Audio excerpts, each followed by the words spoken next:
Šitam video parodysiu, kaip pasigamina ir kaip atrodo va šitas išorinis kampas. Plokštelės eternitos skalūnas iš tokių dangų, kas naudojam. Kaip jį padaryti.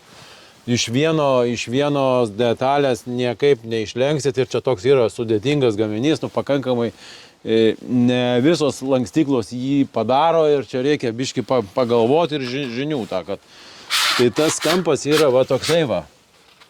Va, ir jisai yra iš 3 detalių. Išorinė detalė ir 2 vidinės.